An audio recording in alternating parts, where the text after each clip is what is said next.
Continue, Josh. Hello! I was talking about how I was reading H.P. Lovecraft the other night before going to bed, and I was reading Dreams in the Witch House, and I basically dreamed of being the protagonist in that story, being in the witch house and ending up in weird places, walking through the angles between corners in the house and whatnot. Did you ever consider that this being a Lovecraft thing is that you actually did experience? This is actually what happened, and you're just retroactively realizing it. Yeah, I very well might have. That happens in quite a few of his Dreamland and mythos stories. I very well. There it is. I very well may have entered the Dreamlands or crossed dimensions through angles within my dreams. Which is horrifying to think about if that was true. But it's kind of neat, though, right? Isn't there just a little bit of the nerd inside you going, "Yeah, Cthulhu"? Yeah, when I woke up, I was like, "Oh, that was interesting," because as I woke up, I immediately realized what happened. My dream subconscious or whatever you want to call it didn't process that as it was happening. But that was like the first time something like that's happened in a while. Both having a nightmare and directly dreaming about something that happened before I went to bed hasn't happened to me in a long time. How's it going, Valernos? Hopefully, I hope that fixes itself. Everything seems good on our end. Okay. Seems to be good, but we'll see. Welcome back, you wonderful, beautiful people, to They Came From Beneath the Sea, the comedy horror game put out by our dear friends Onyx Path and Matthew Dawkins, who works for Onyx Path. And I'm at a bit of a loss on how to start this one. So who remembers what happened? Oh, yeah. The recap from last time, of course. We fought Nazi crocodigators. Last thing I remember is that you guys fucking opened fired on a friendly. Oh, yeah. Yeah. So the Nazis were trying to make super soldiers, and what they ended up making were Nazi crocodigators. And they couldn't control them, and a U.S. warship found an old U-boat with a bunch of Nazi gold and these frozen Nazi crocodigators. Nazi crocodigators got unfrozen, started killing the crew where we came along after our yacht that we were on got sent adrift on the ocean. And so we went, took care of the Nazi crocodigators, accidentally shot down a friendly alien spaceship where Adam got them addicted to radioactive meth. Was it an accident, though? It wasn't an accident. It was, we're not aware of it. It all happened far off with the narrator telling us. Yeah, and Adam accidentally has the most powerful item in the game right now, the atomic crack pipe. That got really stupid really fast. I did not think, but with the confluence, it's just basically Mage Paradox. It's just the confluence of magical bullshit. Atomic pipe. Well, this is Pulp Fiction, Chaz. It's Pulp Fiction bullshit. Fair enough. But I didn't overuse it, though, did I? Well, good news, cast and crew. Iguana Take a Cruise did so passable at the box office that the studio quickly greenlit a sequel. The Bubble. But straight to DVD, The though. Dirty Bubble? Well, I mean, knowing you guys, we'll see what happens. As our movie opens, the camera dollies forward onto the... Hold on one second. While I do that, Josh, tell them more about Dreams in the Witch House. So Dreams in the Witch House is probably one of H.P. Lovecraft's weaker stories. It's probably towards the bottom. Well, it's not towards the bottom. There's some really, really bad H.P. Lovecraft stories, but when it comes to his later fiction, Dreams in the Witch House and The Thing on the Doorstep are probably the least good. But I think reading them, they're okay. I've been trying to read all of his fiction, and when people say that Dreams in the Witch House isn't good, they've clearly never read The Street, which is probably the worst thing he ever wrote. Okay, but is H.P. Lovecraft better than R.L. Stine? I think they're both good in their own ways, but I think as a person, we can like R.L. Stine a lot more. Yeah, you Jack Black. I forget about that. That was a decent movie. I only ever watched the sequel, which was not decent.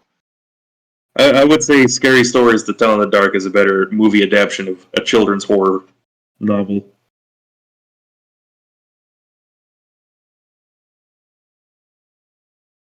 Your mic sounds a little off. Yeah. You're using your camera mic again. Yeah, I used to love R.L. Stine though. I read all the original like first box set of the Goosebumps books, and I think he also wrote another series called like Terror Street or something like that. That was more for teenagers that I remember reading. Remember this TV show? Yeah, that first episode as a kid was pretty intense. The Mask, or what was it called? Yeah. Monster Mask?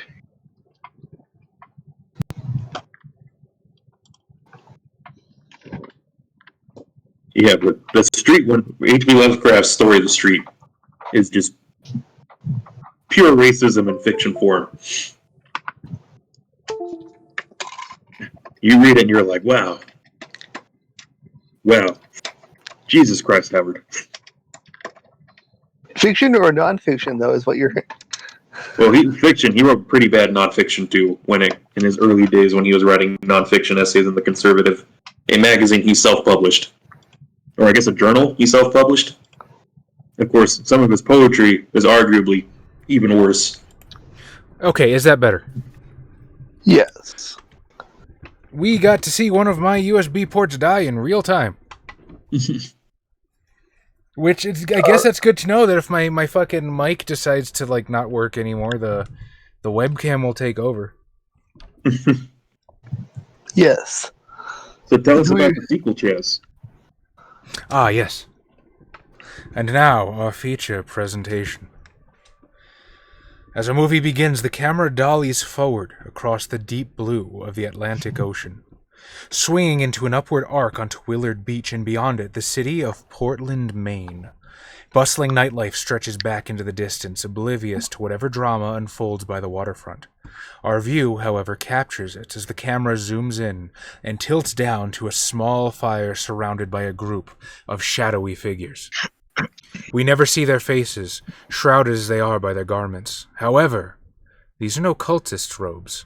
Some rely on upturned collars to conceal their faces, while others wear full headscarves and resemble colorful ninjas. All of them stand back from the small orb of light surrounding a fire barrel, as an unconscious shape is dragged forward with a bag pulled tight over its head. The bag is pulled back abruptly to reveal an old man. His cracked and sea-hardened features are grizzled and stoic even in unconsciousness. One of the conspirators and two burly shapes holding the old man in their arms exchange nods. A third shape comes forward carrying a large glass bowl covered in ceremonial cloth, embroidered with golden characters from an alien language. The hooded figures drag the old man forward as the conspirators place a bowl carefully on the ground in front of him. The ceremonial cloth is lifted and folded with ritualistic precision. "Aurafaun!" cries the shape holding the cloth. The assembled figures respond with the same unknown phrase in several different voices, each watching on with a sense of anticipation and excitement. The burly captors plunge the old man's head into the water contained within the glass. The cloudy water swirls around violently when his head enters it. His body twitches and spasms as the two burly figures hold him down. After a few moments, his body ceases to struggle, and his head is withdrawn from the bowl. His eyes snap open, a feeble smile spreading across his grizzled face. "Aurafaun," he says. And we come to our protagonist. Now remind me real quick before we start, Josh and... Where the fuck did Kyle go? Nice. Josh, what agency do you work for again? You're FBI, right?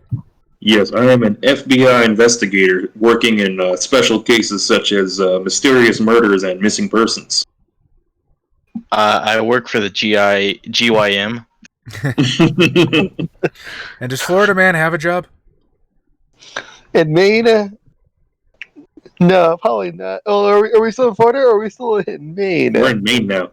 We went from Well, hang Cannibal on. Corpse. You're not in Maine yet. Okay. Yeah, we're moving from Cannibal Corpse to I think Maine is typically the territory of Stephen King. Yes, sir. Specifically, Oh, yeah. Portman. I think it was. What was it? The Body was the book version of Stand By Me. Mm. He originally set it in Portland, Maine, but when it was adapted to screenplay, something got lost in translation. That's how it got set in Portland, Oregon. which causes real weird fucking things when Castle Rock enters, because Castle Rock is supposed to be in Maine, but it gets mentioned in the movie, and Stephen King's multiverse just goes out the window. Hi, Kyle. Good of you to join us. What agency does Mikey work for again? CIA.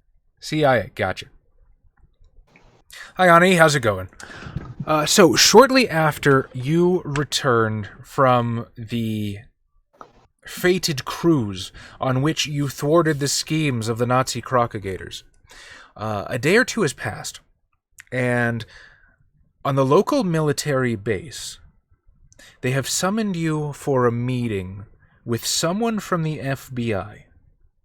You're not quite sure who it is yet, Dalen, but probably someone fairly important. Currently, you are waiting in a rather comfortable, if Spartan, conference room. There's a long table in the center, and as plush chairs as the U.S. budget in the 50s would allow. There's a box of donuts and some pretty decent coffee, freshly brewed and sitting for you in the center of the table. What do you do as you wait? I'm going to gently take the coffee pot, and I'm hoping they gave me like a little FBI mug, and just kind of like gently pour it in there before I kind of like bring it up. Oh, that would be the ideal. I'm just going to kind of, and then just take a slow sip, and just sip really long as I wait for somebody to come in. It's an okay coffee. Like, it's passable, right? Like, it's not the best you ever had, but for government stuff, you're not complaining. How about the rest of you guys?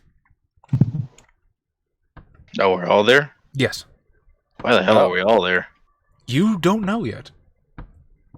Some kind of debriefing. I'm curling the chairs. I'm sitting in the Did you say chair. Did you say there were donuts? There are donuts. I'm going to have myself a little bit of coffee and donut. And as you do that, I have a question for you, Mr. Bluewater. Did you bring the box? Which The box. box? The box With the you Cenobites? received in the previous session that was left on your doorstep. I'm going to say yeah. Big up for Daestra right there. Oh, that's what happens when you don't get the honey mustard, Daestra. Yeah. The sleeper sauce is the honey mustard, or just pure honey for your nuggets. Yo, straight up, I remember in my childhood, I did eat my nuggets with honey. Me too. I remember we talked about this. Yeah. Oh, yeah. I don't know if we talked about it on stream, though. Adam, I'm afraid to ask, but what is Florida Man Jones doing? He's probably like just Are you taste testing each one of the donuts? You fucking animal. just the donut hole and stuff. Just like, oh yes. You're ringing the donut hole and tasting. Donut's ass?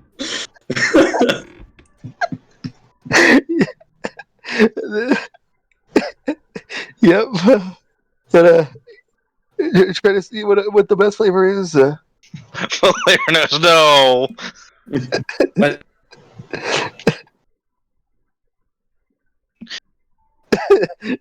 cheese and ketchup sandwich. That's like I've had cheese sandwiches, but I never thought to like add anything to it. Yes. I've had like cheese and mayonnaise. That was a fairly common snack of my youth. Before that, however, just mayonnaise. I'm not even gonna lie to you. And in fact, it wasn't even really mayonnaise because we ate Miracle Whip as a kid. So we just ate Miracle Whip sandwiches. I think Yeah, that's I was going to say, I think Daestra and I have had the white trash off previously, though. So I was going to say, if we get into it, it's going to happen again.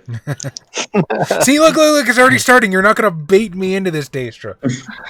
We are both equivalent levels of fucking hillbilly. Hey man, the most Midwest thing I can think of is the butter sandwiches from when I was little. I have those with tortillas. Those are good. I mean, butter on tortillas is one thing, but like just non-toasted bread and just spreadable like margarine. I'm going to hope that you just put it like as a one thick layer, like a centimeter block between two pieces of bread. If only. It was the character of Florida Man Jones against the moonshine. So is that what you do? You pull a tiny moonshine out and wait for things to happen? Waiting for the time to pass. They're dipping the donuts in the moonshine now. Valerinos, you're not wrong, but like butter sandwiches, they just had a certain taste to them. Yo, Valerinos is the only way I like my peanut butter sandwiches. Peanut butter and honey? Fuck it. Great. I like to sprinkle a little cinnamon. The door to the conference room opens with a click, and in enters a somewhat portly older gentleman who's beginning to go gray at his temples, his hairline falling away. He turns and closes the door behind him. Make sure to do so before he utters a word. And as he turns to you, he fixes these large round glasses. Well, hello there, gentlemen, lady. I hope I didn't keep you waiting too long. Director Hoover, my friends call me Jay, as he extends a hand to each of you in turn. Edgar J. Hoover. That's funny. I stopped sipping him like director. What a pleasant surprise. Agent Brewer, I've heard great things about you. An impeccable record, I understand. That tape recorder you might carry around doesn't have any sensitive information on it, does it? It's only sensitive information as it applies to Diane, and strictly on a need-to-know basis for her. Well, for national security, let's be careful. In the meantime, I don't think I've had the pleasure, and he'll sort of... Mr. Bluewater, I understand. Oh, fuck. How do I talk like Mikey? Yeah, from New York. Joey Wheeler. Yeah, it's pretty Calzone, much. calzone. Hey, yo. How you doing there, boss, man? Probably. I'm walking here. I'm walking here. Oh god, it's offensive to anyone from there, and I apologize in advance. But I'm too far dug in this hole to stop now. Okay. As an Italian, I fully ordain the able to do the thing. Okay. If anybody asks, you're just making fun of my family along with me. Exactly. I mean, yeah. Because ridiculing the older generation of my family is literally one of my favorite things to do, and I will not be made to feel bad about that. It's really fun. How you doing there, sir? I'm afraid I don't know much about your service record. How long have you been with the government? Just a few years here now. Very well, then. And I don't think I know you two at all. I've been running away from the government, but you keep finding me. How do you keep finding me, goddammit? Sir, are you aware that UK... Do you know where you are right now? I'm not on a yacht anymore, that's for sure. You may want to... He came in with you, yes? I came in with you. I was with these folks before, but that was on a boat. We all met on a pleasure cruise, sir. And you, Mr. He turns to Lincoln Graham, sort of like sizing you up a little bit with his eyes as he tentatively extends a hand. I give him a gentle shake, which I think would probably be too much still. Right. So we're gonna just break his hand. The index and the thumb with the pinky out. He takes a seat at the head of the conference table, and you can see he's got a clipboard with a bunch of manila folders sort of clamped down and some papers. Gentlemen, lady, are we all comfortable? Can I get you anything else before we start? You could. Start what exactly? If you don't mind me asking. Well, So coffee and donuts are fine enough for me, Director. Yeah. I'm just gonna stand there dipping a donut in my coffee. It's like, what exactly are we? well, from what I understand, you folks had one hell of an adventure. I was hoping you could tell me a little more about it.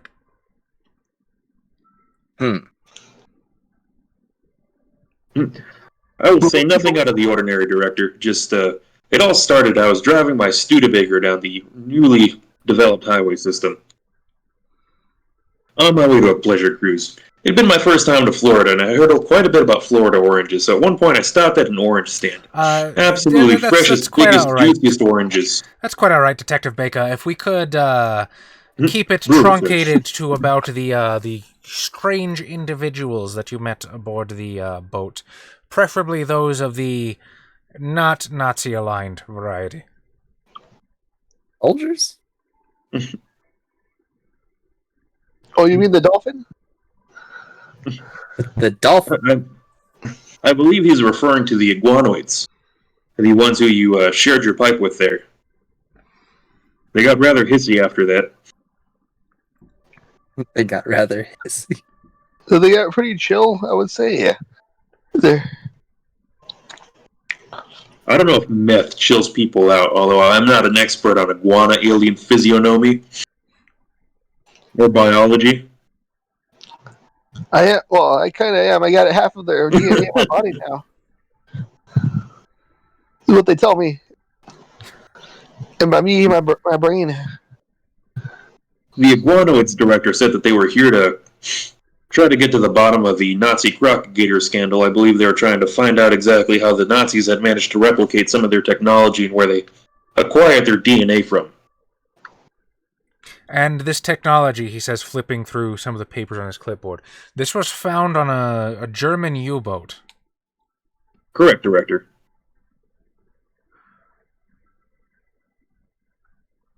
I see. And did you happen to find out what this technology did precisely?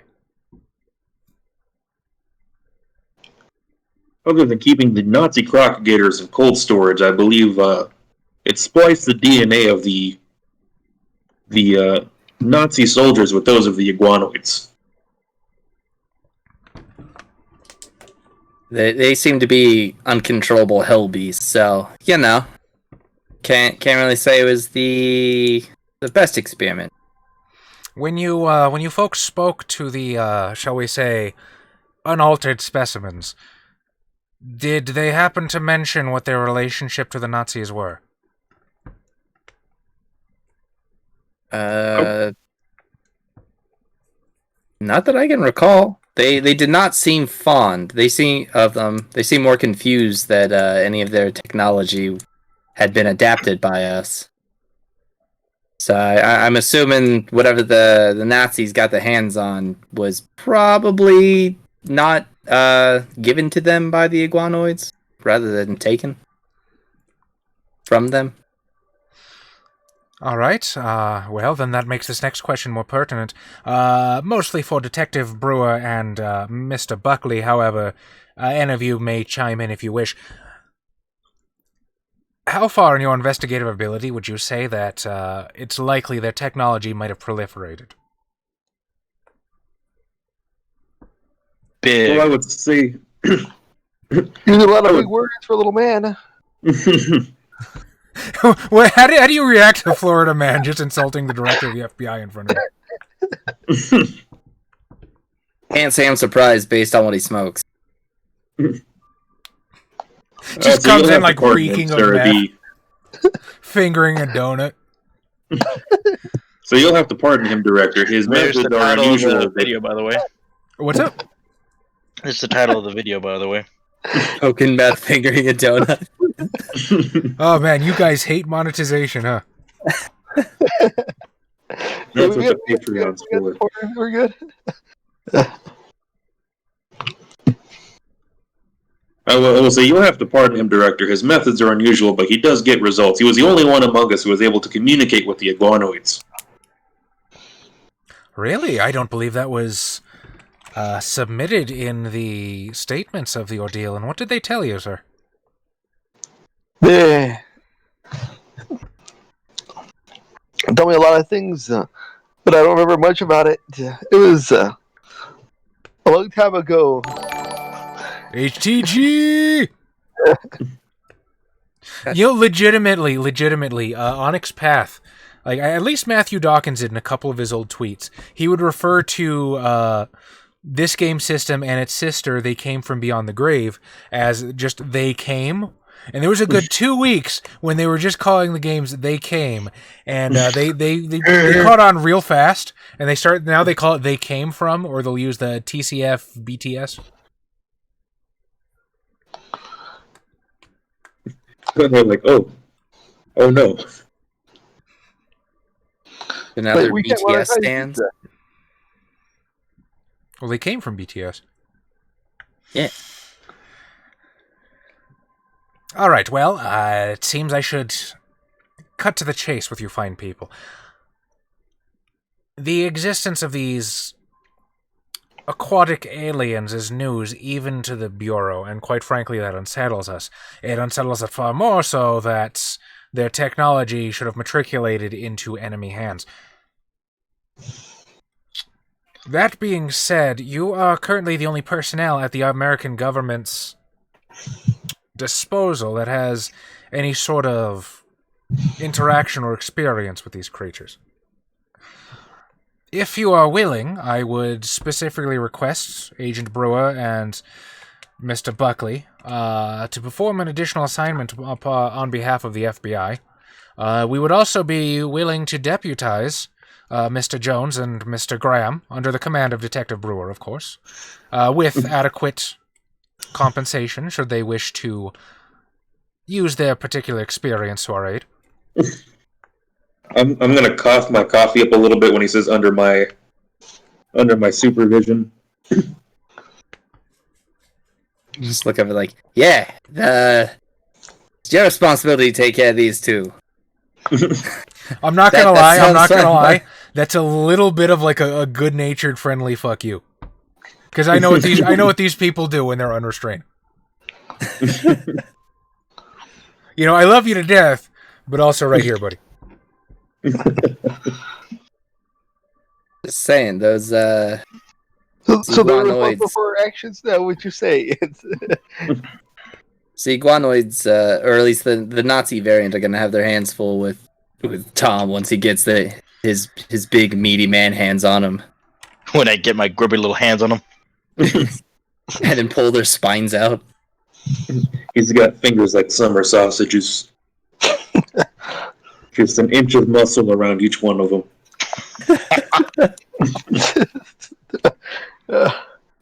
He's looking at his hands. How'd you get such buff fingers? I have tiny little barbells.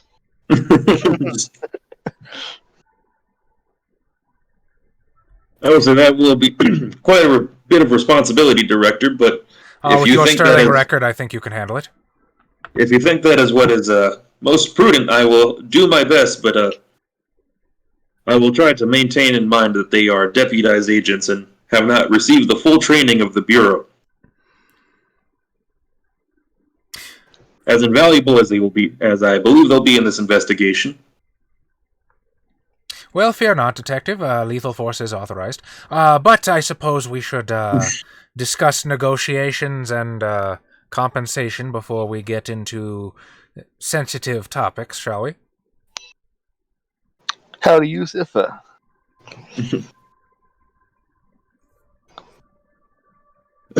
please proceed, Director. I say is realizing I will be responsible for Florida Man. Well, I mean, if this is not railroaded, if Lincoln Graham or Florida Man have anything they want to say. Well, we getting compensated though.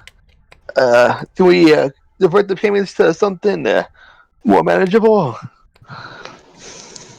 Do you prefer a different currency? Telling you what, you want to get paid in those historic quarters that they try to fleece old people's money from? Oh man. You pay... And I know the FBI has a war on drugs going on, but did y'all get What? This is before that. Yeah, this is the That 80s. was Reagan, dude. Yeah, and I think it was the CIA, not the FBI. Wasn't it Nixon when that started? No. Was it who?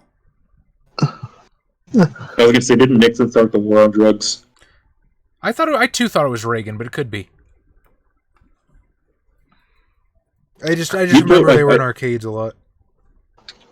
I was going to say, I do think technically you can deputize somebody. Obviously, in the story you can, in the game you can, but wasn't it Elvis that got deputized by Nixon into the Bureau of Narcotics or something like that? He absolutely was deputized. It was quite a hilarious story. That's amazing.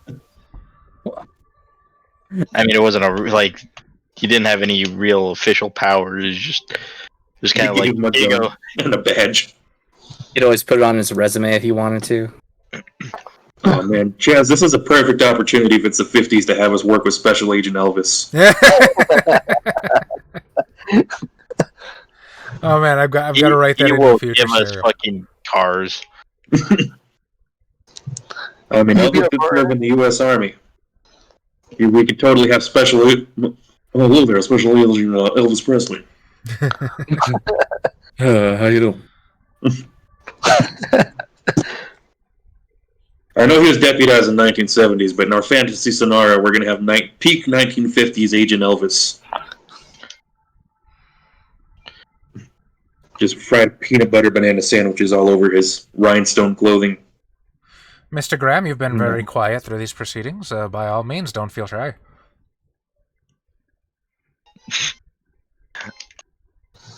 I don't understand these big words. I believe he's asking if you'd be willing to help the FBI punch aliens. I can punch aliens. The director sort of holds up a hand. We can't currently confirm that aliens I are put my involved. hand against his. Thank you, Mr. Graham.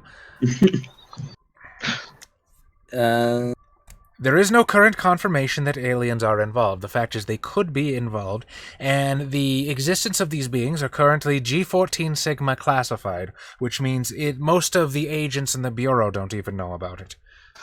That being said, we need somebody who knows what to look for, who can either confirm or deny their involvement.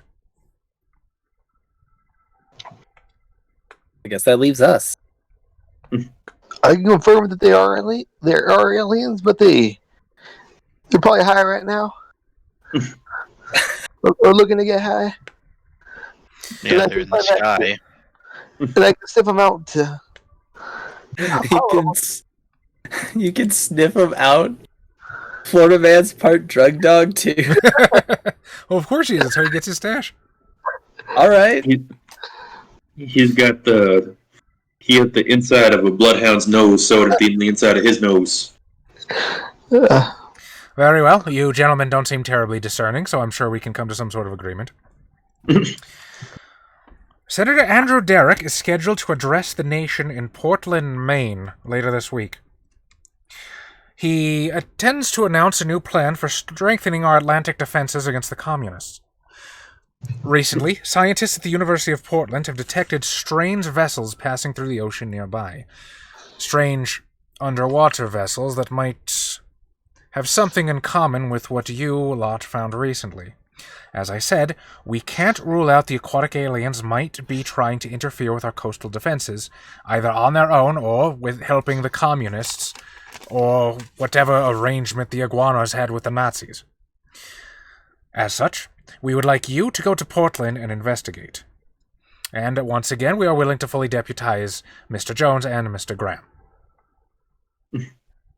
Now, I should tell you that you won't be acting alone. The Bureau has established a beachhead in Portland in the form of a front company called Incognito Shipping.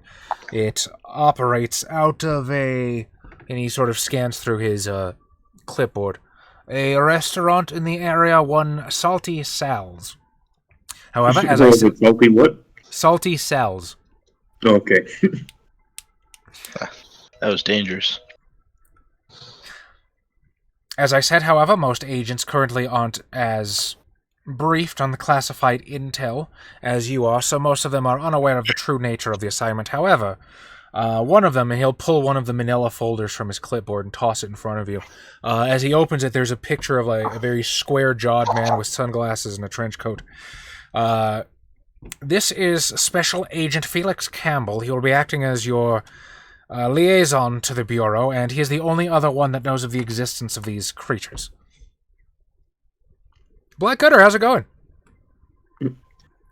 I'll say, well, he will be an invaluable point of contact in that case. He proffers the other manila envelope from underneath the clipboard. And as it opens, this is Senator Derrick. He is the one that you'll be shadowing and hopefully helping to ensure the safety of. And you can see this guy basically looks like a live-action Chet You Betcha. Like, just scooped back hair, the wide, sterling grin. There is a very well-dressed young woman, maybe late 20s, early 30s, in a very, very well-tailored business suit you can see standing next to him in every photo.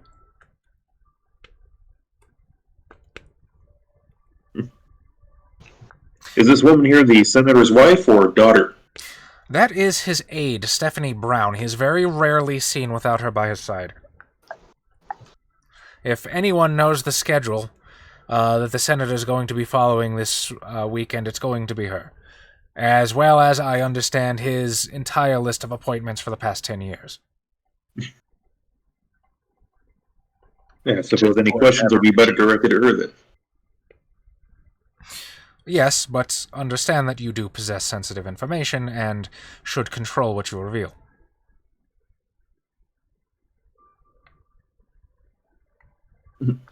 Well, as far as I'm concerned, to the public, the only problem we have to be concerned about are the communists.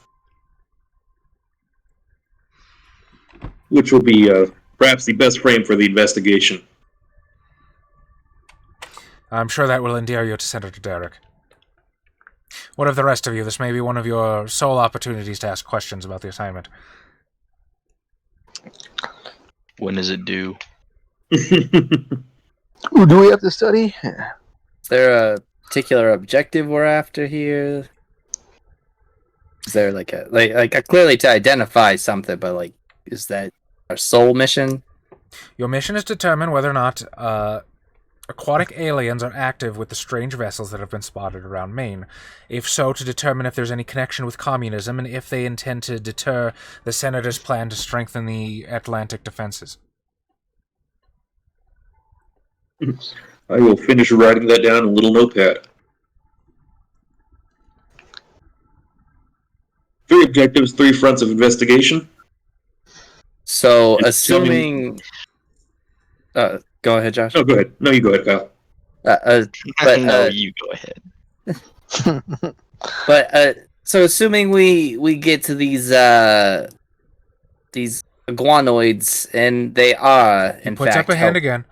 We never said there were iguanoids, and we didn't say that they were involved here. We only said we cannot rule it out, and we need experienced personnel to ferret out the truth.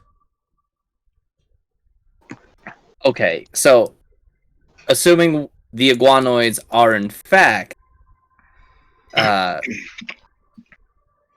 of all this, is there anything particular we're supposed to do about that if that is the case? Like, is this like an elimination thing? Is this like a just report back and let you guys take care of it? Like, at that point, I believe discretion would take the better part of procedure, Mr. Bluewater, that we cannot necessarily speculate on the extent of the danger. However, if you have any questions, as I said, Special Agent Campbell should be able to direct you in the field. fair enough.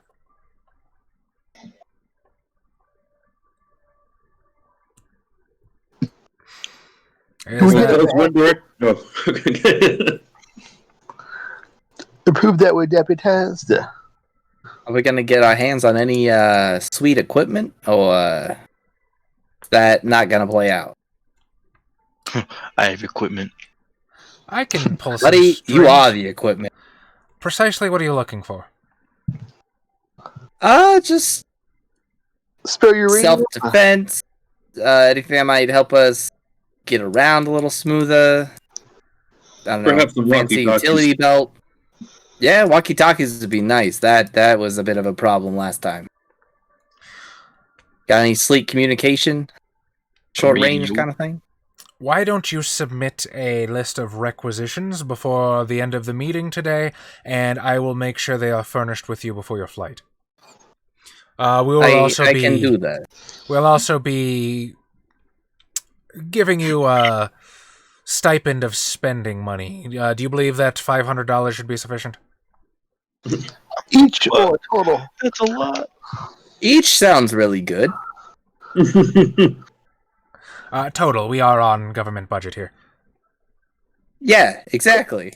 But everybody pays taxes. Each sounds good. Okay. If you wanna try that, give me a mental persuasion. You could definitely argue that this is what is it? National security. Or a dual investigation between the CIA and the FBI. We need at least twice the budget in that case. It was at this moment that he knew. He fucked up. Hey, they found the sound alerts. I told you they were there. I want to mess with those so it's not set to bits, so it's set to channel points. But thank you, HTG. You are awesome. They said what manipulation? Mental. Mental. Slowly but surely, we're turning to actual streamers. What? Very, very slowly.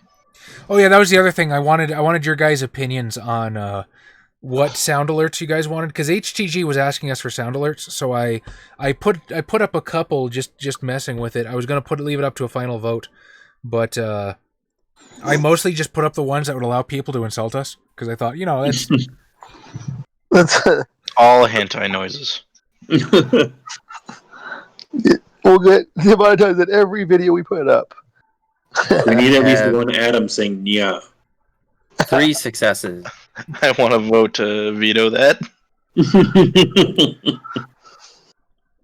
Oh, I don't know why your oof didn't go off. That's shitty. I have to double check that. You think you'll need 4 times the budget for this assignment? We are providing maybe just twice. So 250 each. Yeah. Why do you think you'll need $1,000 for the assignment if we're providing equipment? That's almost half. Perhaps for some unintended expenses. Yeah, sometimes you need a bit of walking around money when you're doing things. Help smooth some information in places that tends to go over a little smoother with money than violence. All right. Well, I suppose that if this organization or this mission is fruitful, it'll pay for itself. So I will arrange it in the bureau's budget. You don't want the communists to win, don't you? You're quite kind there. It's fine. I'm sure we can reduce the coffee budget to something. It shouldn't be a big deal. I will be slightly downcast at the fact that we're cutting the coffee budget. Well, here's a thought for you. Primas that don't expire. I'm sure someone in R&D can figure that one out. that would probably save you the money. So I'll have to talk it over with the CIA. They were the ones with the chemists. Yeah.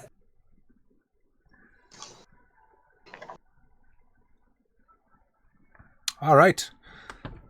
Is there anything else for you? Give me the word, and I will take the Studebaker out, Director. Do we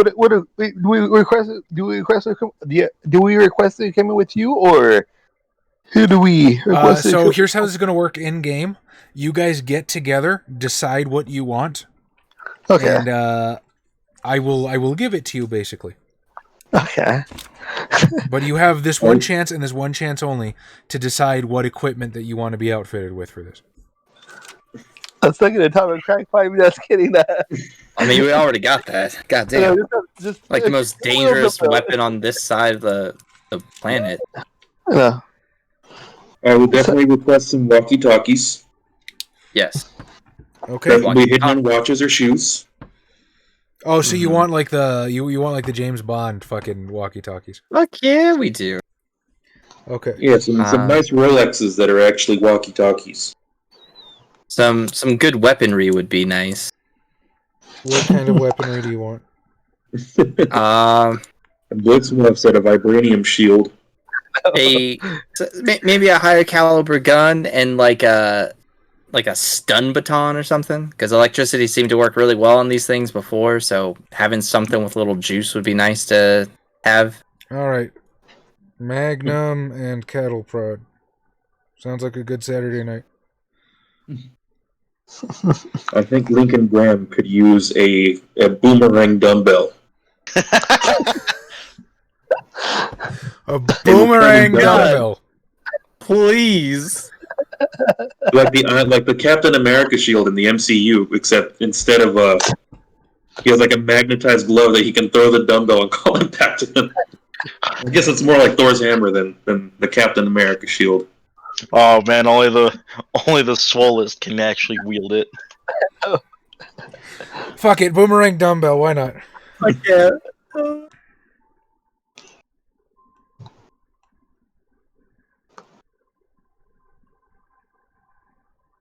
Talent would be useful, but we're not going interplanetary yet.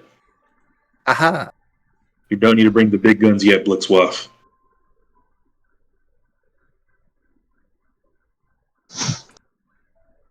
I'm sure there's other things we could think of, but I think for now, I think the boomerang dumbbell has peaked our creativity. Maybe some kind of cool like utility belt grappling hook thing. I can see that coming up. Yeah, but like cool spy style. Cool spy style. All right, what do you want to hide the grappling hook in? A boot. You pulled up. We have Pulls you up by the shoe. Actually, that has a variety of options. Yes, I would like a boot grappling.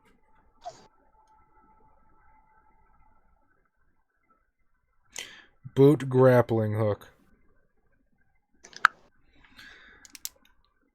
Is there anything that Florida Man or Lincoln Graham wants for the mission ahead? A bucket of crack. A bucket of crack. A drug that does not exist yet. Yeah. We're at the FBI, not the CIA right now. But they can talk to each other. They can make things happen. I don't know. I think their budgets are separate. I'll give you a bucket of meth. Mostly because I want to see. There's not a single person watching the stream right now that doesn't want to see what Adam's going to do with the bucket of meth. Then I want a bucket of powdered protein, which may or may not exist at this point, but I want Volleyman to get them mixed up. Bucket of powdered protein, okay. I think 1950s bodybuilding, and you were just drinking a gallon of milk and eating whole chickens. Yeah, something like that. Freaking Lincoln Graham over here is going to end up being the cause for protein powder. Oh shit, my protein powder was invented in the 1950s. Nice. Hey. Never mind. Peculiar. Like by Lincoln Graham. Right. Yeah, look up the inventor. John Protein Powder. All right, last chance. What other stupid bullshit do you want for this? Good. I've already loaded Chekhov's gun. I can't wait to see you do it.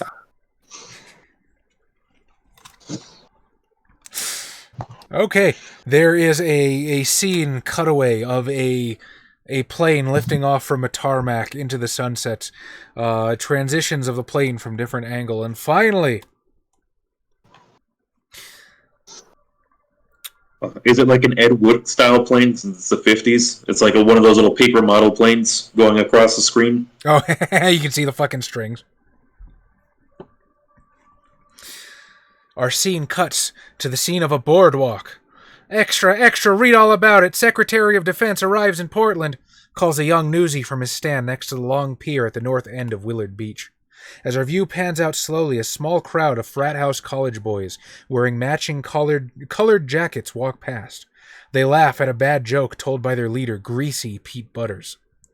2 men in suits wander menacingly into view, their eyes obscured by government-issue sunglasses and walkie-talkies in their hands. The bulge of a gun is visible on both of their shining leather belts. One speaks a muffled sentence into his radio, and the pair move on, glaring suspiciously at locals who give them a wide berth. A scurvy, sour-faced sailor limps into view as they go, tattoos and war wounds visible on his arm, watching the two security agents with undisguised disdain. He shakes a gnarled fist in their directions and spits some chewing tobacco at his feet. He's intercepted by a grizzled, gruff-looking woman in a Coast Guard uniform. She pushes him out of shot and glowers after him, following the path he takes. One by one, the protagonists enter shot. The titles flash up underneath each as the camera closes in on their heroic poses, starring player name as the protagonist name. So, Josh, describe what Daylin looks like and her heroic pose as you get your moment in the sun. I did not fucking write this, Yusuf. This is in the fucking module. I would say Daylin Brewer does that kind of like semi-Superman pose with one hand on her hip and the coffee, sipping it in the other. Mikey, as you step on set, what pose do you do? Gonna step up, switchblade comb, fix my slick hair back, put it away, and just like hands in my leather jackets, just looking around, ready to get to work. Florida Man Jones, as you step onto the scene with your bucket of meth. You're facing the opposite way, and then with his pants down, does he forgot to buckle them? It's just you passing across the camera, zipping your pants up. Tom, what does Lincoln Graham do as the camera focuses on him? Trips as he falls on everyone else. I'm not sure we can handle your buff. So that's the party wipe, guys. Good job. Once each of the one thing they didn't teach us at the academy was the buff man. Well, it's fine. It's just a freeze frame. We move on to the next scene afterwards. A freeze frame right before the disaster. Once each of the protagonists has been introduced, we move back into the young newsie. He accepts a coin from a passerby, handing them a folded newspaper.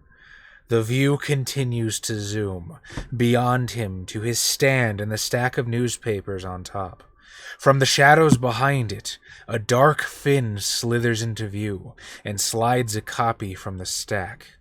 A shiny gold coin left in its place. Format Jones doesn't have a coin.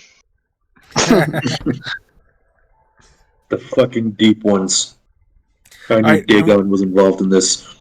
And we cut back to the three of you each pinned underneath the immense hulking girth of Lincoln Graham. As you begin to untangle yourself, a shadow is thrust over the lot of you, and as you look up, there's a government agent in a trench coat, dark government-issue sunglasses, swilling a thermos in his hand. You the fish people? Who's asking? No, I'm a people. I'm a Florida person. I'll be kind of like brushing off my suit, and I'll be like, Detective Brewer? Special Agent Felix Campbell, 12 years in the agency and East Coast Ballroom Dancing Champion, 3 years running. 3 years running? Damn. Practicing since childhood. He takes a swig from the thermos. All right. Remind me not to tussle with you on a dance floor. It's like, that would be ill-advised, sir. Just completely fucking deadpan face. Says ridiculous ass shit. The Florida Man Jones, 2-day deputized. How's that been for you? Same old. 2 days in the shit. It's probably not the first time I've been deputized. I've been deputized by nice agencies in this. Oh. the K. I was gonna say the. I was gonna say the KSI, but now it's the KGB. There we go. That's the one. KGB. Would not recommend saying that. Yeah, that's probably a really bad time to say that. Special Agent. Well, what are we looking at here so far? Well, here's the size of things. He reaches into his trench coat and he pulls out four small envelopes and passes one to each of you. Senator Derrick is scheduled to give his address to the nation on board a pleasure yacht in about 1 hour's time. In that time, the director expects you to meet up with us at the docks. We will then board the yacht and hopefully guard the senator as he makes his address to the nation. He has his own private security detail. Our job is to keep a watch out for anything funny. Another Takes a boat. sip from the thermos. Well, we'll try to keep an eye out for any clowns in that case. And I end up traumatized by the end of this with boats. It's like another yacht. Oh no! What is he doing on a yacht though? If we know there's suspicious activity in the waters. It's a PR campaign, as far as I understand. His campaign seems to think that the Atlantic Ocean makes a nice backdrop. All right, sure. I mean, it's Well, a nice ocean, but So you've got about an hour until the boat leaves. Is there anything I can do for you in the meantime? If you're hungry, I recommend Salty Sal's. Best seafood in Portland. Don't eat the fish. what should you eat then? Anything but the seafood. Okay. I'll take the seafood then. Well, I have heard about this specialty here. I was hoping to try. Can you recommend a place where a man or a woman can get a good lobster roll? Sorry, can't say I've touched seafood in a while. I'm not the person to ask. Salty Sal's. I've legitimately gone with friends one time to a seafood restaurant at a beach, and I was the only one that ordered seafood. Everybody else had a burger. Just to go with Yusuf is joking. Everybody else, honest to God, ordered a burger, and I got crab cakes. Like those monsters. I was like, why did we come here?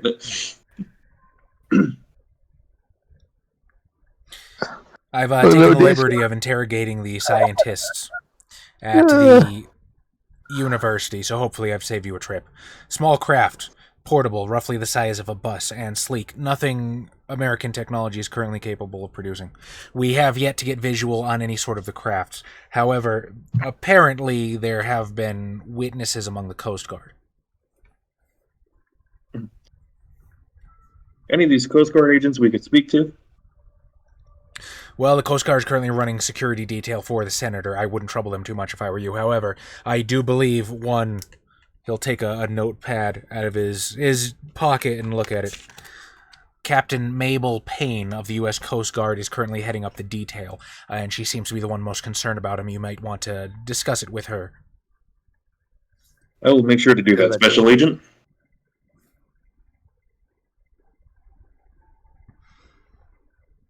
So the yacht takes off in an hour. That's right. If there's nothing else, then I will see you at Captain's Cruises in 1 hour's time. Do we need directions for it, or is it self-explanatory? You see where the water is? Follow the docks until you get to Captain's Cruises. You can't miss it. What if we go the wrong way and end up back in Florida? Then God help Am I us. still Fantastic oranges if you're ever in Florida, by the way. It's already almost as big as your head.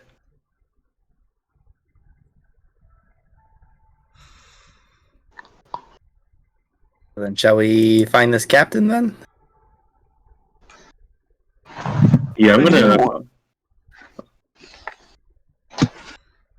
So we have 1 hour. I'm not sure how much investigating we can do in the 1 hour leading up to that, but I will preemptively head to the docks and try to pick up like a. Not try to pick up. I'm going to pick up a newspaper from the newsie and kind of just casually pretend to read it as I'm walking towards the docks, trying to see if anybody's acting weird. Okay, so as you pick up the newspaper, you realize a couple of extra things. That Senator Derrick is the current acting Secretary of Defense, and he is expected to give some sort of announcement today regarding defense. The newspaper isn't exactly sure what it regards. It could be like a budget increase or an allocation, or it's a lot of like speculation. What we nowadays might consider a clickbait article. But there's absolutely nothing about any of the weird ships. There's nothing about communist activity. It's just, hey, this guy's coming, isn't it cool? Go get a picture, stuff like that. Okay, as you're pretending to read it, what are you doing? I'm just kind of peering over the edge of the paper, trying to see if anybody's watching the people watching, basically. Okay, so as you get closer to the docks, once you pick up your paper, you can see that pulled up right next to the building with a big blue sign that says Captain's Cruises, there is a very large pleasure yacht docked in one of the bays, flanked by 2 Coast Guard ships. There's a number of people milling about, but you can see a small crowd has begun to gather to sort of get the first look at the senator. You don't see the senator from where you're standing. However, next to the, I want to call it the gangplank, the boarding plank, I don't know what it's called, the bridge. Next to the thing that leads to the boat that's in the water, you see 3 people who seem to be having a very heated discussion. The pier? No, the actual thing that goes from the pier to the boat. I think it's called the gangplank. The gangplank. Okay. Next to the gangplank, there are 3 people that seem to be having a very heated discussion. It is an old man in a very stereotypical sailor suit with the blue jacket and the white hat with the anchor on it and the white beard. Looks like that one captain from Futurama, basically him precisely. Every once in a while he'll spit some chewing tobacco and just he is just chowing away on this flask. Like he's got a flask and like every like minute or two he's just guzzling it. Standing next to him, you clearly recognize Stephanie Brown, the senator's aide from the pictures. And sort of opposing them in the conversation is this large, stocky, you're not quite sure if it's a man or a woman at first until eventually you decide, yeah, that's probably a woman when you see the way her hair's pinned back in the back of her head. She's got a very large, stocky, square build, and you can tell that she's got like captain's decoration on her uniform. As you are sort of eyeing this, however, could I please get a...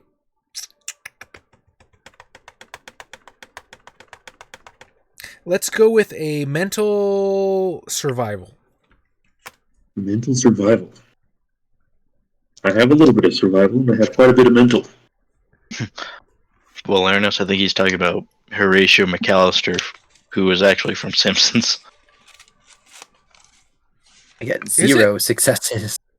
The you know what? It might fucking be. It might fucking be Horatio McAllister, and I'm gonna feel like an absolute asshole. You know why? Because I'm confusing him with Scruffy. That's what it is. That is 100%. Yeah, Horatio McAllister. That was the one. I got 4 successes. 4 successes.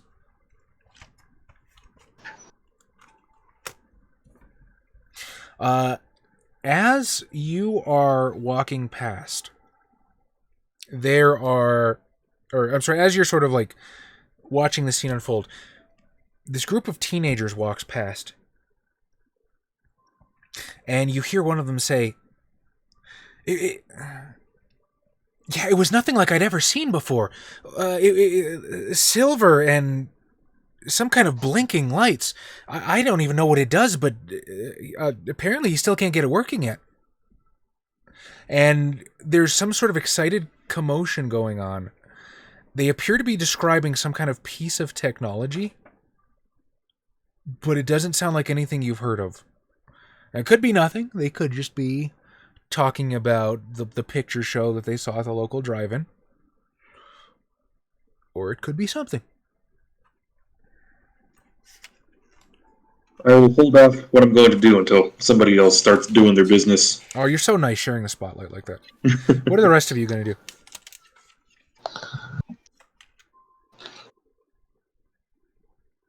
I'm gonna go through mains back alleys and the streets and try to steal the protein powder they gave me. Okay, Adam. Roll a d10 for me, and let's see which sack you grabbed. Oh. So this is how the country's meth problem starts, is some back alley in Maine.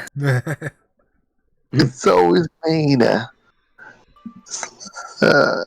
Use Onyx Dice app if you don't want to pull real dice, folks. It's 1d10, right? 1d10. You got 4. Okay. So you've got this huge sack of meth. This just white crystallized meth. And what do you do with it? Just walking up and down the alleyways to see if I guess because I'm figuring from the ones from before they were addicted. Well, from the backstory that Josh gave them, they were addicted to. They were addicted to it, but then they had to stop doing it, basically. So I'm just, I guess, fumigating the place to see if any get any virus. You're fumigating the town with meth. Yeah, to see if I get any takers.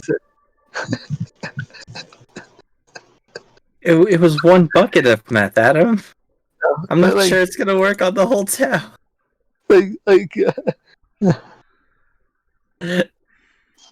But how big is the bucket, though? It's pretty big.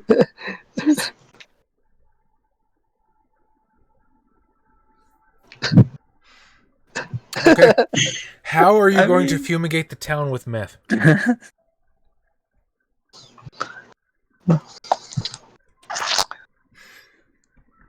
put it in front of a giant fan, probably. Yeah. Okay, well, everybody's got a giant fan laying around. Adam, Like, I need you to work with me here, Adam. yeah. Tell me beat for beat what you're going to do with this.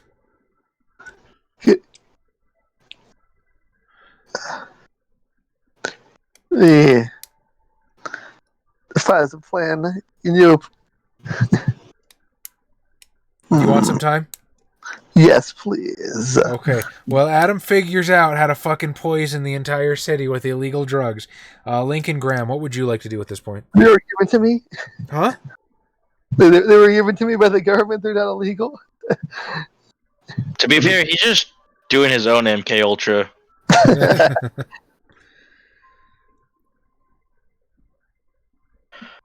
What is Lincoln Graham doing? That's a very good question.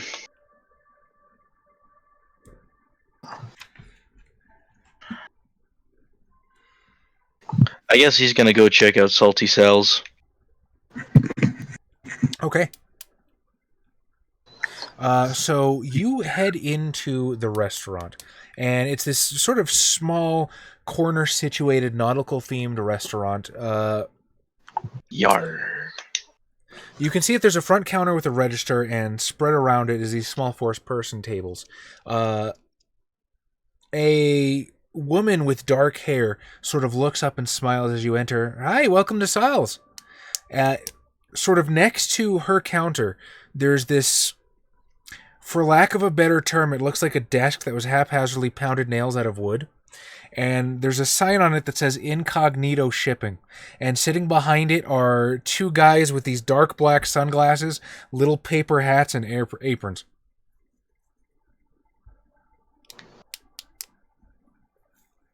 What?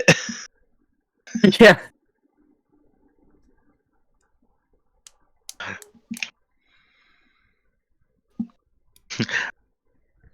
Well, I don't know what that first word means.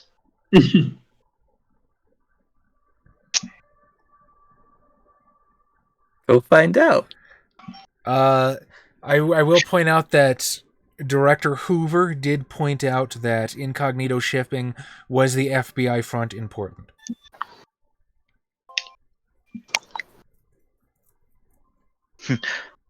Then I will walk up and say, hey, "You're the FBC, right?" No, sir. This is just a shipping office. Do you have anything that you would like shipped? Perhaps to a destination other than here? I have to be on a ship in an hour. That's excellent, sir. Would you like us to ship your belongings to your destination?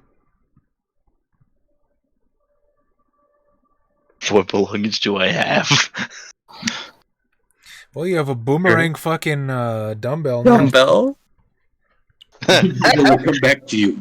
and all your protein powder. I guess I'll put my Mjolnir fucking dumbbell on their broken ass table. Like, can you ship? It's definitely gonna be broken. You can ship it if you lift it. If you can lift it, you can ship it.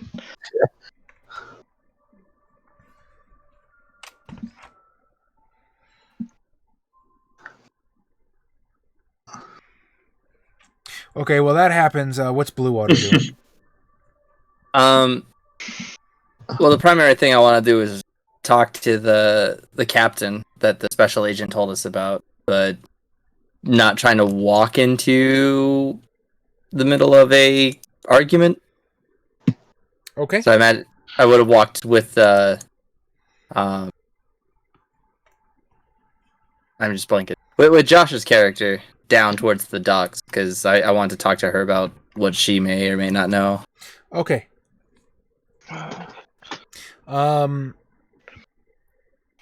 So I guess it's easily enough to go back to Detective Dalen and Mikey at the same point. So what do the two of you wish to do at this point? Because right now Dalen is not close enough to hear the conversation, especially over the commotion of the boardwalk. But it does look like it is getting fairly heated. So you, Detective Blue Water, you want to... I will kind of like lean over to Detective Blue Water from behind my newspaper facade and be like, I'm going to investigate what those kids over there are talking about. Okay. I don't think I caught whatever they were talking about, though. Something about a strange silver thing. Could be nothing, but perhaps it's something worth following up on. Yeah, strange silver devices seem to be the theme of things we should check out. I really want to talk to her, or the captain, about, like, I don't know, what sightings or what she may know about whatever's lurking around that may be worrying everyone so much. Alright. I suggest we split up then and rendezvous back here at this point. Yeah, that sounds like a good idea. I'm gonna try and head over there and not get my head torn off, because a couple of them look like they could split me in half. I'll pull some sunglasses that I put on. I'll give them like a wink and a nod and put it up and whistle as I walk away with my newspaper. All right, Mikey, as you get closer, you can begin to hear snippets of the conversation flowing your way. I just don't think it's a good idea. We still have no idea what those things are out in the ocean, and I can't guarantee that it's not a danger to the senator. And the captain, again, just sort of pulls his mouth from the flask for a moment. It'll be fine. We got the Coast Guard, and the senator's got his own detail. Nothing's going to happen. And you can see Stephanie Brown clutching a clipboard to her lap. Captain, we understand your objections, but think of the solidarity of the American people. Think of the spirit that going fearlessly out into the ocean conveys. We cannot allow ourselves to be deterred by fear, because if we do, the communists win, ma'am. I'm not worried about the communists! And so this is about the part where you start walking up. They're sort of involved in their own three-way conversation. They don't notice you right away. What do you want to do?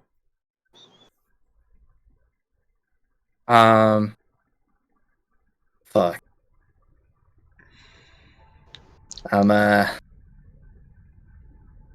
Pop my calling, go in. It's like, excuse me, Captain. I, couldn't help it over here. You're having some issues with, things out in the sea there? Regarding the Senator's trip? Excuse me, do you always interrupt a private conversation like this? Not always, only when I may be able to help and when I've been designated to do so. This is between me and the captain. It's nothing that you need to concern yourself with. As it suddenly dawns on you that she thinks you're probably still a civilian. Roll with it. Right. Ma'am, CIA. I've been brought out here specifically to deal with some of the things it sounds like you may be having worries with. Stephanie Brown turns to you.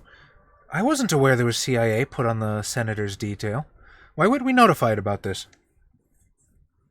We're not that I can't say. It's classified information. Classified higher than the Secretary of Defense? I highly doubt that. Oh. What is the name of your superior? We'll have to give him a call and confirm this. And I'm not sure I'm privy to tell you that. All right, is this a joke, sir?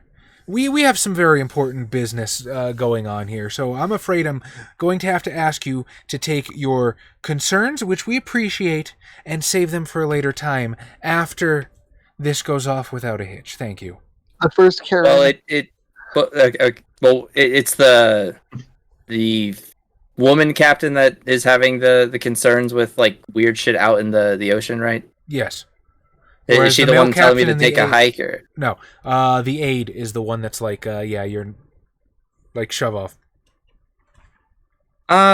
Look, you two, you seem like you got your senator thing handled. I'm more interested in talking to our captain here, ma'am. I have reason to believe that your concerns are much more valid than these two are taking you seriously. Give me a social persuasion at a difficulty 2. As in, needed 2 successes required. Okay.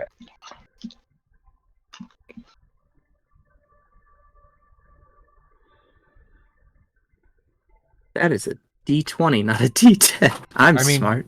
Divide it in half. It's a D10 if you believe in it. You know, okay, literally, yeah. When the first D&D sets came out, like we're talking like way back in like Redbox days, they didn't come with D10s. They had a D20 that was numbered 1 through 10 twice, and you were intended to color the numbers different colors, and then add 10 when a certain number came up. That's literally how it was done. Damn. And then now we can just go to Tim's and buy Chessex dice for $3. And I mean, yeah, you're punishing yourself if you're playing Chessex, but convenience. Which ones do you have? You have Crystal Cast? I have Crystal Castle. I have the ones from the Pathfinder First Edition beginner box. I have what's my third? I have a third really nice dice set, and I don't remember where it comes from. I have Zachi and Crystal Castle. Q Workshop. I have a Q Workshop set also, and then I've got a fuck ton of Chessex. But I got 3 successes. What'd you say, Adam? We have caffeinated sponsored ones. We should fucking be so lucky. If Q Workshop wants to hit us up with a fucking sponsorship, you fucking get with me, dog. Your shit is dope. If Crystal Castle, hey, I mean, if Chessex wants to, I have standards. I'm kidding. That was mean. Literally, all the dice I have for World of Darkness are Chessex dice, so I'm just kind of fucked. These nice Well, looking I purple got metal the- dice for his birthday, and those things are loud.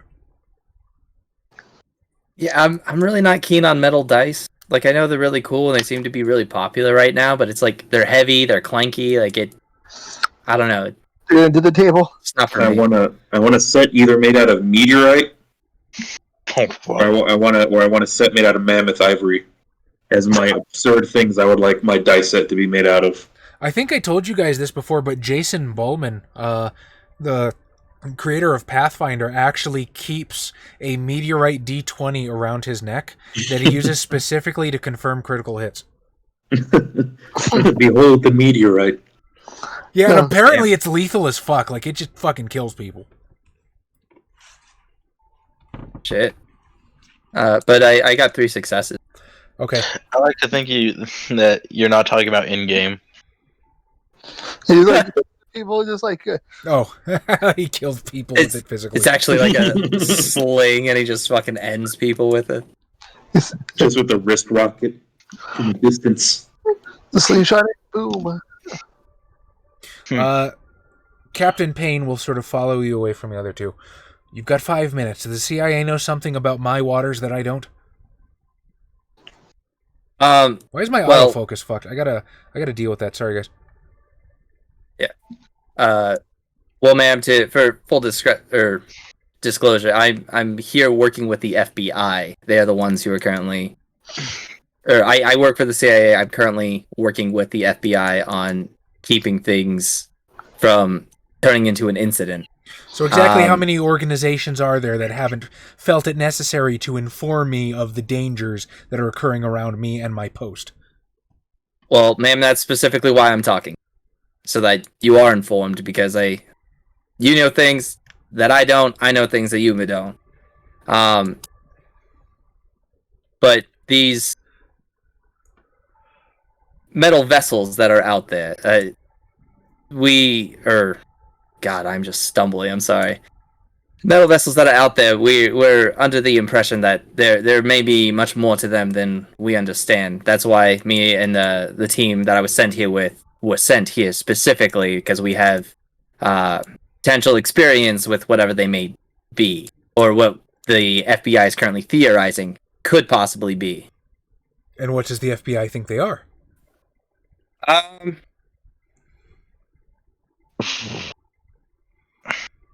They have reason to believe that there may be some past World War II era Nazi experiments that may have broken loose and are causing mayhem along the eastern seaboard.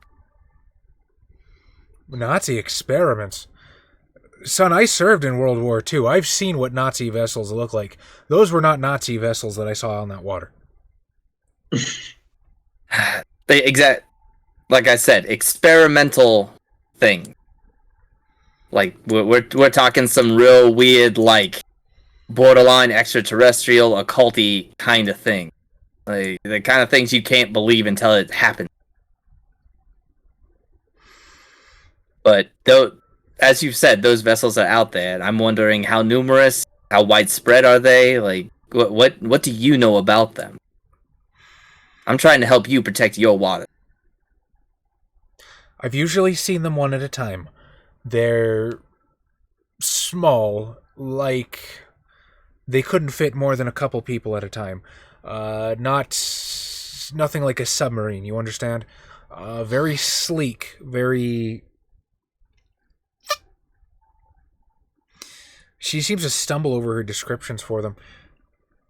I'm not entirely certain what they are. To be truthful, I thought they were some kind of small whale or something until I noticed they were reflecting the sunlight. Have you ever witnessed them submerge or rise? They seem to appear closest to the shore. I've never seen them very far out in open waters. Have you ever witnessed them around any other kind of watercraft? Not that I've seen, no. All right. And is there like a particular area of the beach or anything that you noticed them most?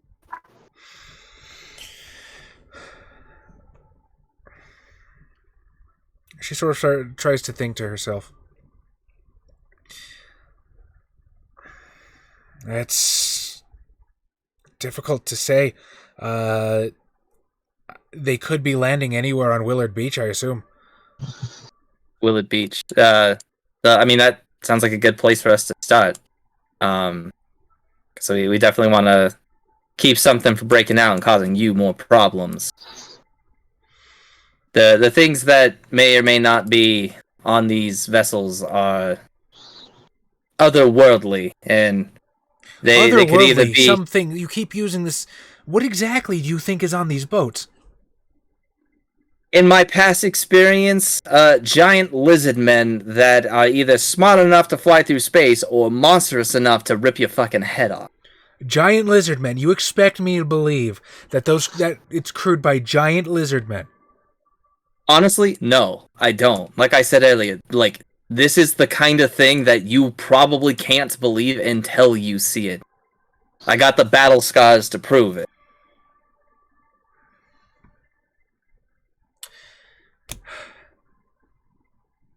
Look, I don't have time for your theories. If this is what the FBI spends its tax dollars chasing, then by all means. But in the meantime, I'm going to make sure the senator under my charge remains safe. And in doing so, she sort of stamps away from you. Good luck with that. I will remind you the existence of aliens is very classified. I was trying to beat around the bush.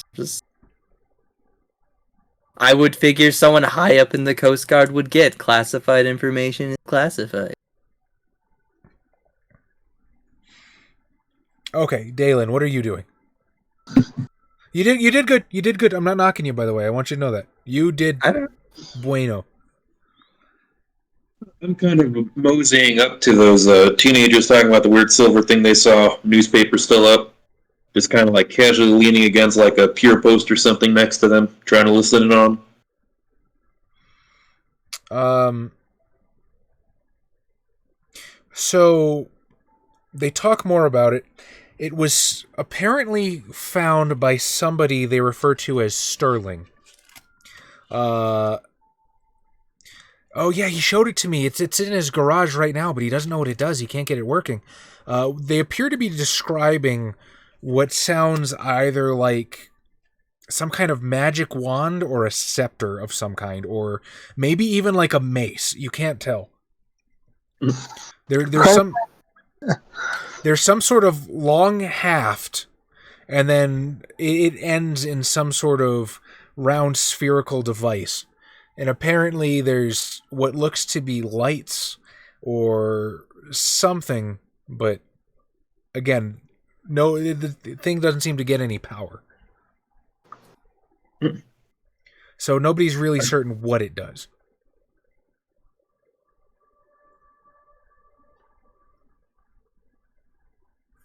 I will kind of like fold the newspaper down slightly and be like, "You kids talking about a Tesla coil?" They sort of turn to you. A Tesla coil? Get this chick, man. What's a Tesla coil? It's an experiment by famous, God, I can't remember exactly what country he was from. Famous scientist, worked with one Mr. Edison. Sounds pretty close to what you're describing. Shoots off electricity. I don't know, ma'am. I assume Sterling would know what a Tesla coil is. Serbian, thank you, Yusuf. I was like, from a country I typically don't talk about. Not due to any particular avoidance, it's just I don't have a lot of literary connections, I suppose, to Serbian literature, so... You know, I'm a bit of a scientist myself, I say. Do you know where Sterling would be willing to let me have a gander at this thing? You'd have to ask him yourself. He's usually at Oceanside Diner. He doesn't seem to be keeping it a secret, I guess.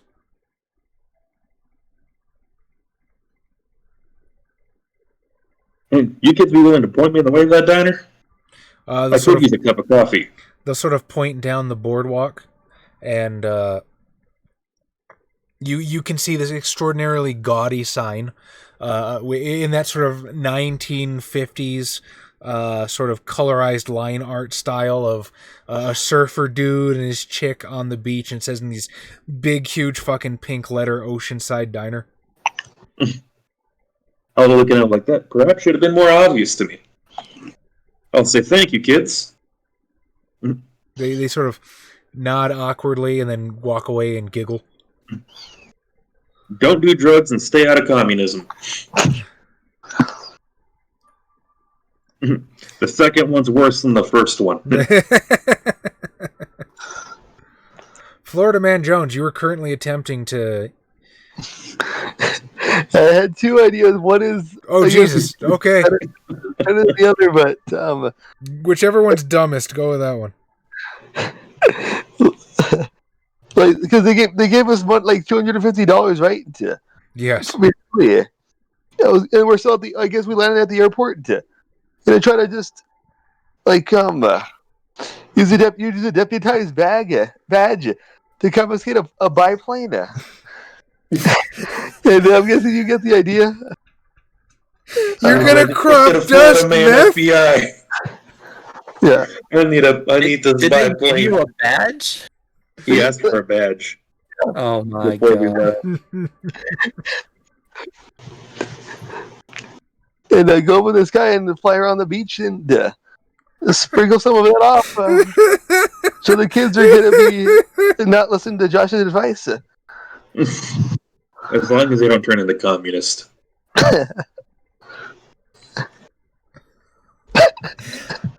Every once in a while, one of my players will say something so absolutely ludicrous I don't know how to adjudicate. Okay, Adam, here's what we're gonna do. You get to roll physical pilot. I take pilot, yeah, boy. Why do you have pilot? What are those water planes? Yeah, that was the thing. Yeah, I forget what they're called. The ones that can go from the ocean to the air. Oh, Yeah, the- biplanes, I think. Is it a biplane? Is it just called a biplane? Okay. Well, is the biplane just the biplane is just the plane with the two wings on it. That's why it's called biplane. Hydroplane, there you go. There you go. Okay. What was the role though, Chaz? It was a pilot. What else? Physical pilot. Okay. Jeez. And they explode. Let's see. You got 2 successes. Okay. So you do not end up in a hilarious fiery wreck. Dalen, as you're walking down the boardwalk, you hear sort of this as this of propellers overhead, as all of a sudden this great streak of white puff descends on the street, and for a moment you are blinded, stung in the eyes, as the world disappears under a cloud of white. You can hear the Coast Guard agents yelling in the distance, Mikey, whoosh, over your back. Oh man, I'm going to they're be like, not I'm gonna going like to- this. Lincoln, you can hear strange propellers grinding in the distance. I'm mostly concerned with one factor. Do you stay inside? Well, I mean, I'm waiting for my thing to be shipped. Has to put the packing label and everything. It's a long process. The two men behind it are trying to surreptitiously sort of talk amongst themselves about what they're actually supposed to do with this. Neither of them have ever actually shipped anything before. As you are standing, though, waiting for them to like figure their shit out, there's this huge fucking against the window, just covered in white powder. There's a what? The window is just completely whited out, covered in white powder. It's Oh, a mist. Oh, it's snow. Go catch it on your tongue. Oh God, no! Don't catch it on your tongue. We can't handle a good gram with meth. We're all gonna die. Adam, below you on the Coast Guard boats, there seems to be some sort of commotion. I hope this is how a fucking Portmanteau dies. Gets shot out of the fucking sky. You do begin to hear the crack, crack, crack of several guns going off in your direction. Would you give me this time a mental pilot roll, please? Oh, that's gonna be harder. But, oh, no successes. But I None? didn't botch. Poof! One of the engines catches fire. You are losing fuel quickly and you are going down. Where would you like to crash the plane? I'm gonna try to use the ejector seat, but What? well, There is no ejector seat. Adam, that's a thing that jet planes have. It's a high jump. I really hope you're looking for like something that looks like the emergency injector, and you hit like something that looks like a parking brake that's the emergency brake or something. Do I'm a gonna barrel crash in the roll. water. Adam, you have a less likely chance of survival, but if for any plane crash to land in the water, Oh, I'm gonna try. I guess like try to land on like something. Like the sand. I guess would be the best place if there is. try to land on a boat. Oh no! Preferably Oh, no. the one that the director is on. No, save the. Completely derail the whole campaign. That's a one shot. No chance. No, I'm just gonna try to go on the sand. Okay, you're gonna go in the sand? Yeah. Unless someone does a rewrite. The sand looks like. Yes, make the Coast Guard fall in love with you, Adam. The weirdest thing, the director decided to get some sun on the beach. Well, if somebody wants to employ a rewrite, you're more than welcome to do so. God, how many things does it cost? Depends on no. which cinematic you want to activate.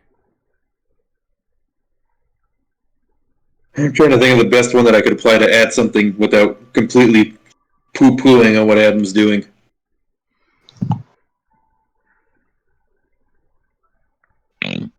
How much does the one that I did last time cost? The one where it's the voiceover with the narrator. I think that was 2. Oh, by the way, Adam failed, so he gets he adds another rewrite to the thing. I'm helping us, guys. I promise. Helping. I'm going to use a rewrite that's... I want the voiceover. Okay, I think it's called Omniscient Narrator, so we will go ahead and dig that out. While that happens, though, Adam, I would like you to roll to soak the crash damage. Did I heal from last time? Huh? Yeah. Yeah, Cool. Everything should be topped off again. Yeah. Sorry, I should have said that at the beginning. That's all good. Yeah, I was like making sure. Because I'm a survivor. You're going to work harder. You're going to get through this. Yeah. Is this where we learn that Adam has a huge thing for Ah, there it Destiny's is. Child? HCG play booth.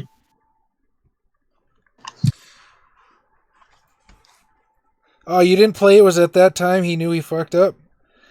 Cost 2 rewrites. The cinematic grants the player the ability to narrate exactly what's going on in a scene, whether that entails antagonist secret plot to portray the group, an upcoming disaster, or a secret escape route the characters aren't yet aware of. It can also allow the narrator to get into the heads of the characters in the scene, whether protagonists or antagonists narrate what they're thinking. This power can be used to dictate a little of what happens next, such as in the example above, or simply set in motion some plots the players want to see. A more powerful version of directorial control, the omniscient narrator allows the player to narrate what's going on and, importantly, why it's happening. The player remains the narrator for the rest of this scene, with their character none the wiser as to their master's power. Okay, so you're going to invoke that for 2 rewrites. Yes, if everybody's fine. Everybody get that? E. Yeah. See where this goes. Take it away, Josh. You have narrative control for the rest of this scene.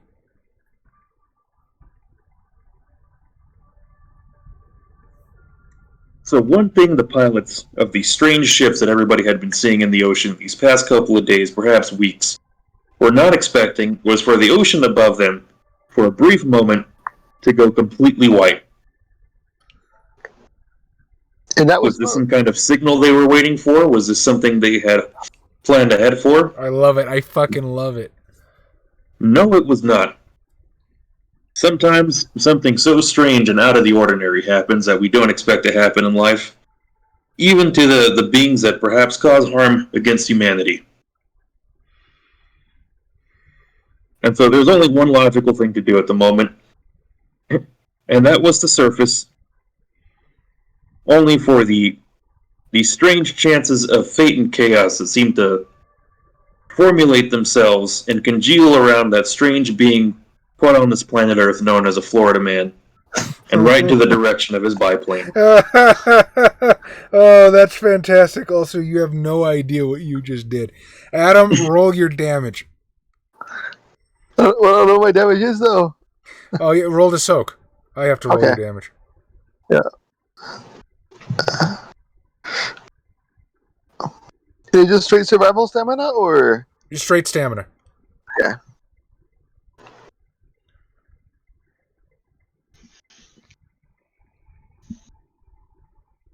Explosion? Yeah. So, 1 second. An explosion. And one more. Cool. So I got 4 successes. 4 successes. All right. You miraculously take 2 bashing damage Woo. as you crash into the side of a smooth silver powdered covered hull.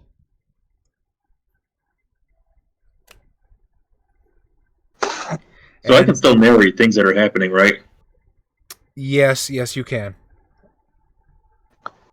So something that most people don't know about biplanes is they typically don't have seatbelts, the narrator says. So even though he's only taking 2 bashing damage, I want Florida Man to fly out and slap against the side of this thing. Hee hee. Flats. Okay. That's my hit. So wait, you want him to take more damage, or exactly what are you hoping happens here? No, I want him to comically fly out of the seat of the biplane and slap against the side of the thing that's surfacing. Okay. So there's a boom and a plume of smoke and a smack. Florida man. Conscience or consciousness is stolen from you as you slowly fade to black. And with that, I do think we're going to call it a night there, because I could not ask for a better fucking... Jesus Christ, Adam. You're welcome, Chaz, anytime. I just want to know, Adam, what was the plan behind what was happening? Like, cause like in the previous session, the aliens, or I guess the lizard folk people, they were addicted to drugs on their home planet, but then they couldn't be addicted to them anymore. So whenever they got a taste of the crack pipe, they wanted they got basically went to relapse basically. So we're trying to just drag them out of the ocean if they're there. So you're basically trying to use powdered crack as an iguana lure. Basically, yeah. And so you figured that you would cover the most amount of area possible. Yep. You chummed the ocean with with crack. with drugs. Now, see, your characters don't know this. He actually grabbed the protein powder. Oh no. We're gonna have the most yolk sharks. Chekhov's gun is loaded and indeed cocked. Oh, well, that'll be fun.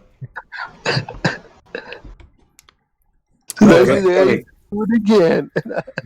Before we cut away from me, my plan was to do the little pinky test and put it under my gums. Okay, yeah. It's protein powder. Well, how much experience do we get for this wackadoodle situation? This is so great. So fucking great. I love it.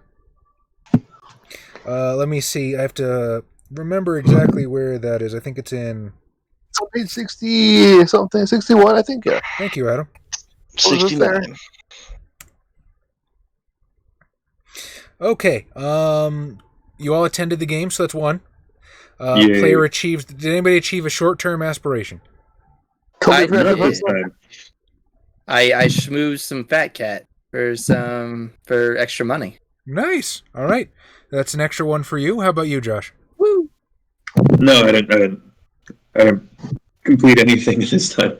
Okay, I'm sorry. It's okay. Adam, did you? Nope, because that was protein powder. What was your goal?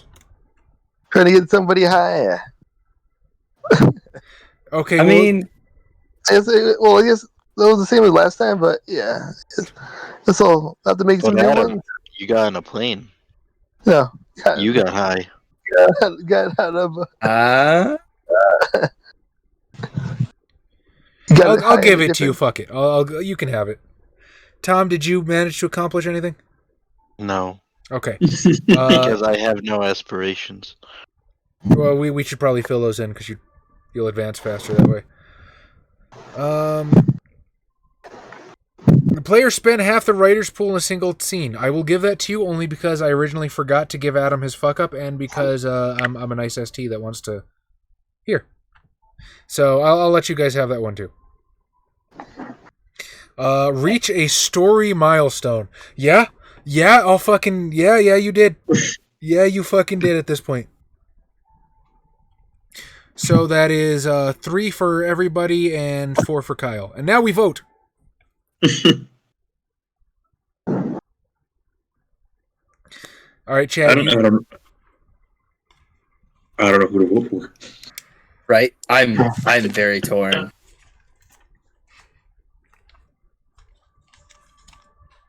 Do we really have to hold a vote? We already know who's going to get the experience.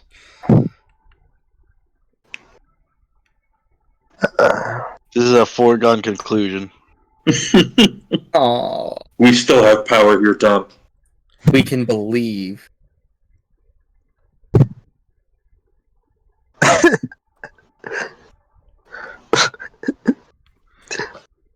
Vote goes to Florida Man, but I know Adam won't spend it, but he deserved it for that. Okay, 1 for Adam.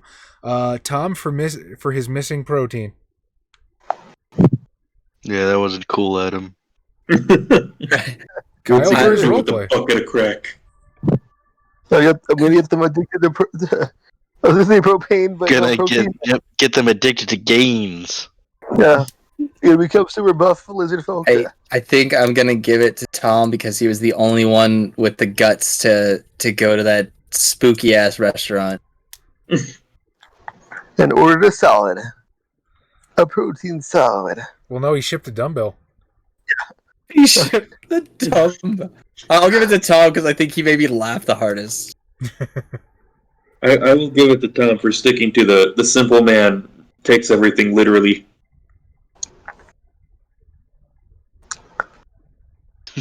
With the There's giant going to be so many like little fish or plankton popping up to see what's going on.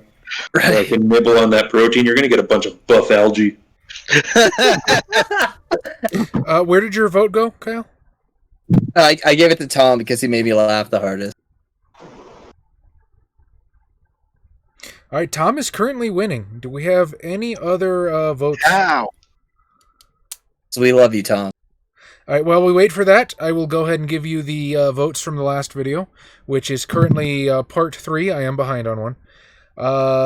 Christina Buchanan votes for Kyle for shooting the friendlies so well. And our dear friend, hello, thank you. You always watch, you always comment, and we always appreciate. You are... I raise my water bottle to you. He says, I'm going to vote for Josh because Josh is truly a cultured man. 100% right about that. He is the smartest one out of all of us. And I appreciate that sentiment. I didn't hear who it was that said the comment. that was Oh, Indie Game 12, how's it going? Can February, March, but April, May. How are you? The answer is newspaper. The answer is Calendar. always newspaper to the brittle. Okay, with that, it does look like, Tom, you have taken the XP running. Hell yeah. How? Don't ask questions, just lay back and enjoy it. So we like it, Tom, man.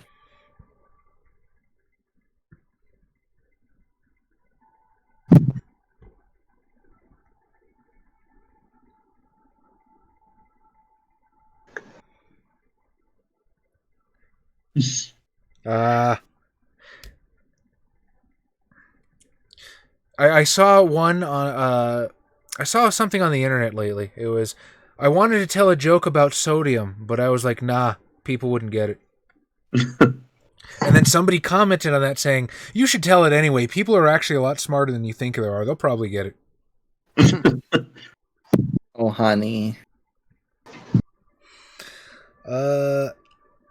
Okay, well, I guess we're just about done here. Tom, do you know what you want to stream next week? No. Yeah, sorry, Indy. We are currently wrapping up our session tonight, but we'd love to see you back next time. Or you can just watch the replay and see how Adam stole a biplane full of meth, or what he thought was meth, and it got slammed into the plot.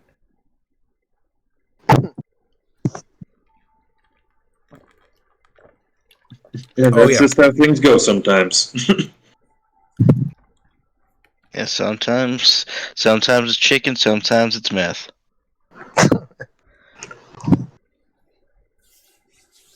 Well, it was a pleasure, everybody. You people are wonderful. We are super grateful that you're here every single time, every single week. I don't care if you watch on Twitch. I don't care if you watch on YouTube. The fact that you watch, the fact that you are here, just warms the cockles of my heart. You are all wonderful people, and, and you make my life better. You make their lives better, and hopefully we can return the favor just a little bit.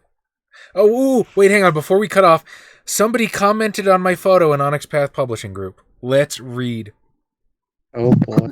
What do you mean on here? They commented on your photo. Oh, the one you posted in the... This is part of our social media blast. Okay. They just said, amazing. We will give them a heart. Manchai is also like the little fan art thing that Daestra did in the front lobby. Oh, was there more fan art? Son of a bitch. I gotta figure out a better way to do this. Yeah. Because Daestra's 100% right. I'm gonna end up like flashing Animo tit on screen or something. If you just right click on the photo, and then where is it in pre-stream chat room? Yeah. Front lobby. Front lobby. Oh, Jesus Christ! That unrestricted den of filth and villainy. If you just try to open it up first without... well, that's not going to happen here. Yeah, we will show you this wonderful fan art by Daestra. Where's our full Discord? Yeah. Good job, Discord! It's cutting the picture off. Yay. To turn the... Figuring out technology. How do I... Oh, wait, I know what happened. I think I know what happened. Full Discord. Nope, it's just absolutely fucked. Where's our window capture?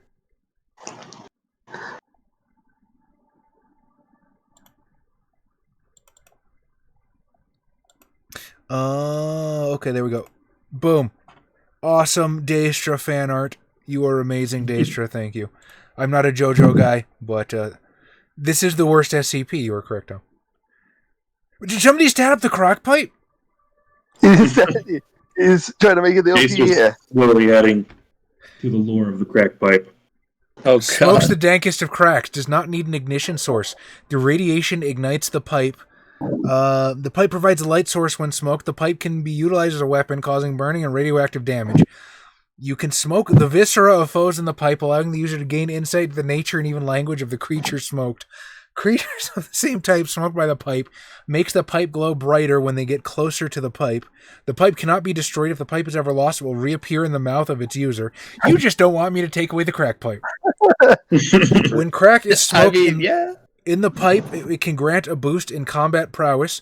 The pipe can also utilize the crack as a healing item. The pipe can be heated to such a degree that it can be used as a welding device. I never agreed to any of this, but that's fantastic. You are amazing, and we thank you. Oh, I gotta go back to us, don't I? In the super secret lobby. Do you have anybody you guys wanted to raid? Did I? Okay. I mean, I know I agreed to about half of it. Please add to the crack pipe lore. Okay. That is a good question, friends. And that means I have to. That sounds like that's gonna just need a new fucking channel. Oh god. Wait, what now? That sounds like we're gonna need a new channel. No, for the pipe. For the pipe. The pipe lore. It's an ongoing SCP development. But we can pin it, I guess. There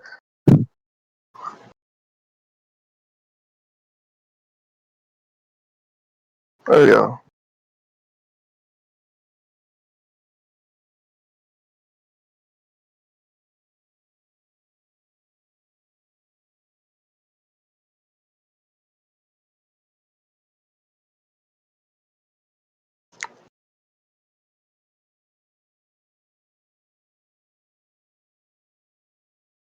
I don't think you can say that word.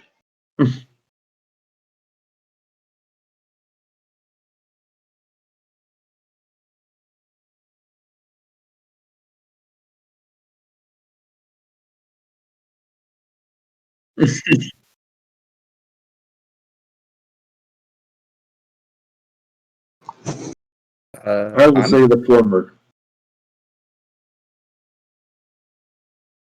They can only hear me, apparently. The power. I control the narrative now. And we're the second most viewed channel right now. Yeah. Josh, to be quite honest, I don't know how that happened. My mic muted somehow, but I guess it's working now. I have no idea. Yay. I don't know what happened. I don't know how all this works. Fucking technology, man. Okay, /raid. Quick, Kyle, consult the tech priest. How is our little tech priest coming along? He's good. I just got to do a little bit more stuff to him. A part of him broke off, and I need to find it, but that involves me decluttering my desk and not accidentally losing the piece in the process.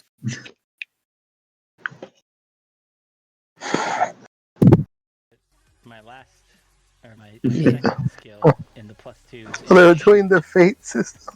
And I would like to. All right, well, good night, everybody. I got to get to bed now. A gadget. Josh. Yeah, I'm gonna go pass the fuck out. Good night, Tom. Sleep well. I'll think about it. But it's. Or I hope that you do. The tethered wires or anything. Oh, it gets taser dark on Taser dart gun. Yeah, taser dart gun. You didn't have a witty thing to come back with. He's tired. Yeah, it's like too much energy. How you feeling, Adam? I'm good.